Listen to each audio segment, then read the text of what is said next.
Nettoyer, traire, un balai de robots rythme le quotidien de ces 140 vaches. Nous sommes dans une ferme laitière automatisée des plus technologiques. En Côte d'Or, dans la zone de fabrication du fromage des Poisses, un bâtiment flambant neuf.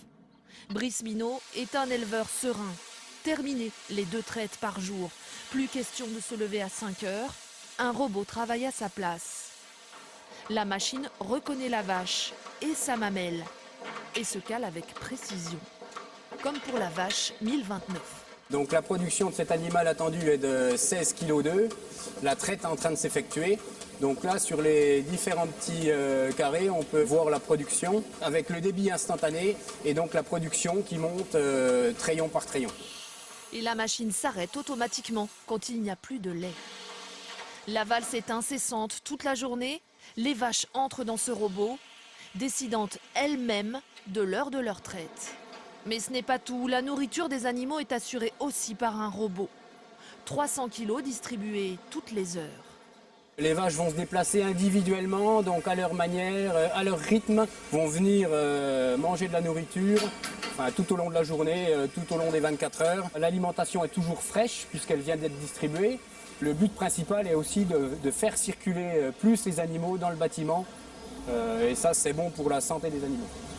Des robots qui ont un avantage direct pour la santé aussi de l'éleveur. Plus de 5 heures de labeur économisées chaque jour, sans compter la pénibilité du travail. Toutes les tâches ingrates sont effectuées par les robots. Comment vous l'avez senti, vous, concrètement? Physiquement, moi, je vais beaucoup mieux. J'ai tendance à avoir des problèmes de dos et je suis soulagé depuis l'arrivée des robots.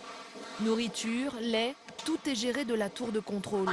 Sur ordinateur ou à distance de chez lui, l'éleveur connaît tout sur chaque vache.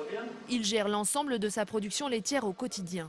Tu pourrais remettre du foin juste dans le... Ces machines ont un coût élevé. Il a fallu emprunter. Mais le prix du lait vient de baisser. Éric Minot, son associé sur la ferme, espère bien passer ce mauvais cap. On a essayé de maîtriser dès le départ les coûts pour pas trop... On savait le seuil qu'il ne fallait pas dépasser. Et pour l'instant, ça va encore. Mais je ne sais pas si en 2016, ça ira encore ou en 2017. Il ne faut pas que les cours tombent de trop. La robotisation dans les élevages, une tendance forte, car les exploitations ne cessent de s'agrandir. Et plus de vaches, plus de travail. Chaque élevage est beaucoup plus gros. Et l'autre paramètre, c'est la main-d'œuvre. La main-d'œuvre disponible n'est pas plus grande. Donc plus de vaches pour autant de main-d'œuvre, ça explique la robotisation. Les éleveurs ont même constaté une hausse de leur production de lait depuis la mise en place des robots. Des machines qui n'empêchent pas les vaches de pâturer l'été autour de la ferme et de rentrer pour la traite quand elles le souhaitent.